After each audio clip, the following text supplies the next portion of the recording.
This is Anxiety and Avoidance, the essential guide on how to deal with stress and anxiety. Learn strategies and useful tips on how to completely eliminate stress and anxiety from your life. Written by Antoine, Rafferty, read by Elizabeth Cruz. Introduction. It seems like you hear it all the time from nearly everyone you know. I am so stressed out. Pressures abound in this world today. Those pressures could cause stress and anxiety, and often we are ill-equipped to deal with those stressors that trigger anxiety and other feelings that can make us sick, literally sick. The statistics are staggering. 1 in every 9 Americans aged 18 to 54 suffers from an anxiety disorder. This totals over 19 million people. Research conducted by the National Institute of Mental Health has shown that anxiety disorders are the #1 mental health problem among American women and are second unto alcohol and drug abuse by men. Women suffer from anxiety and stress almost twice as much as men. Anxiety disorders are the most mental illness in America, surpassing even depression in numbers.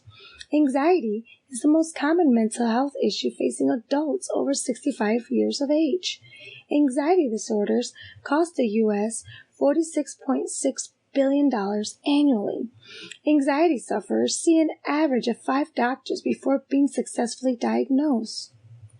Unfortunately, stress and anxiety go hand in hand. In fact, one of the major symptoms of stress is anxiety, and stress accounts for 80% of all illnesses, either directly or indirectly. In fact, stress is more dangerous than we thought.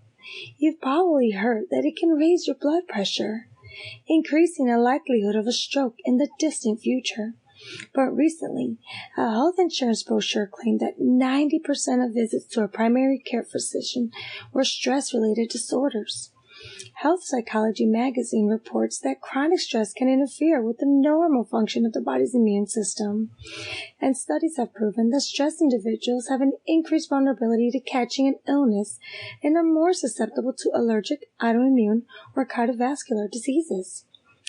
Doctors agree that during chronic stress, the functions of the body that are not essential to survival, such as the digestive and immune system, shut down. This is why people get sick, he says. There are also many occurrences of psychosomatic illness and illness with an emotional or psychological side to it. Furthermore, stress often prompts people to respond in unhealthy ways, such as smoking, drinking alcohol. Sample complete. Ready to continue?